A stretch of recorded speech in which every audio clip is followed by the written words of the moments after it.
भूर्भुवः स्वाहा तत्सवितुर्वरेण्यं भर्गो देवस्य धीमहि धियो यो नः प्रचोदयात्।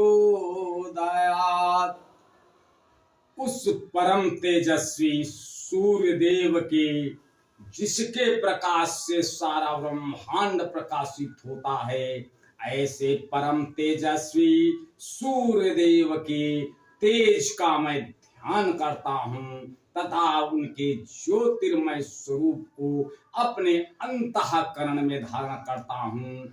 जो सूर्य देव हमारी बुद्धि, वाणी तथा कर्मों को कल्याणकारी मार्ग पर प्रेरित करें। परम पूजनीय गोस्वामी तुलसीदास जी द्वारा रचित श्री रामचरितमानस महाकाव्य का ये भाग नंबर 220 आप लोगों के समक्ष प्रस्तुत कर रहा हूं।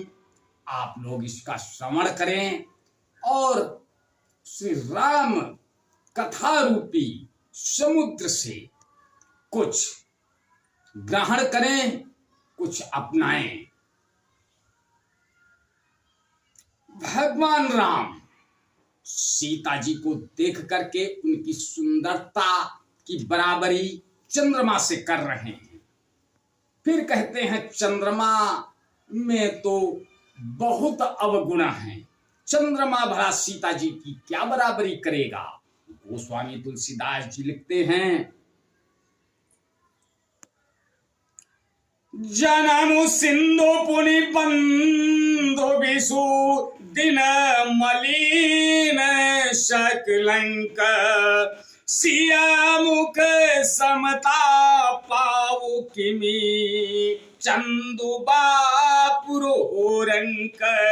खारे समुद्र में तो इसका जन्म हुआ, फिर उसी समुद्र से उत्पन्न होने के कारण विष इसका भाई, दिन में यह मलिन शोभाहीन निस्तेज रहता है और कलंक की काले दाग से युक्त है।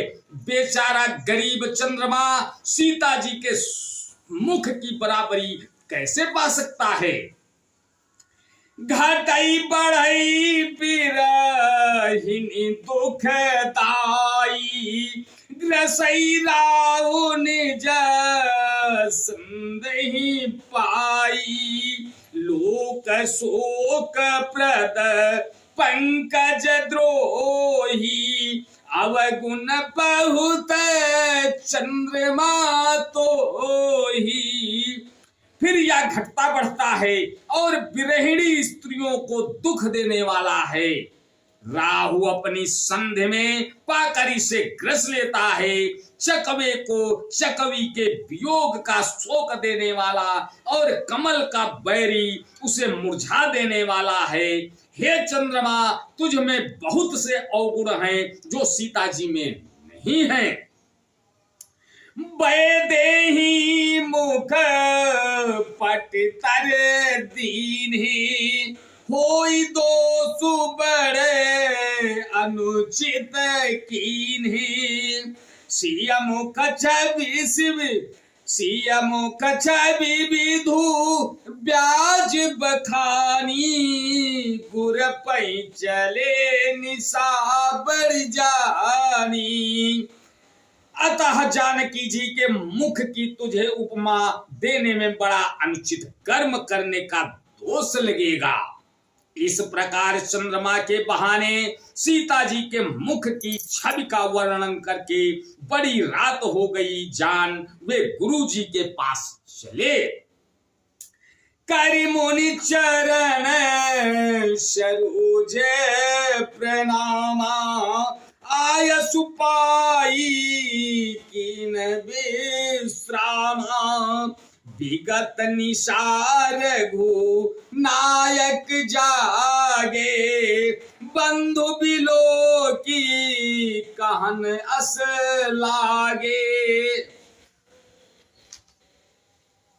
मुनि के चरण कमलों में प्रणाम करके आज्ञा पाकर उन्होंने विश्राम किया। रात बीतने पर श्री रघुनाथ जी जागे और भाई को देखकर ऐसा कहने लगे,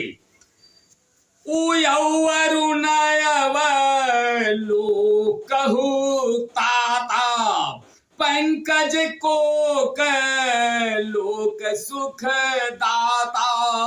बोले लखनु जोरी जुग पानी, प्रभु प्रभाव सूचक मृदु बाणी। हे तात, देखो कमल चक्रवाक और समस्त संसार को सुख देने वाला अरुणोदय हुआ है। लक्ष्मण जी दोनों हाथ जोड़कर प्रभु के प्रभाव को सूचित करने वाले कोमलवारी बोले, अरुणोदयम सकुचे कोमोदय उडगन ज्योति मलिन। जिमि तुम्हारी आगमन सुनी भय नृपति बलहीन। अरुणोदय होने से कुमुदनी सकुचा गई और तारागणों का प्रकाश फीका पड़ गया। जिस प्रकार आपका आना सुनकर सब राजा बलहीन हो गए हैं। आज बस यहीं तक, आगे का अगले भाग में। तब तक के लिए जय श्री राम।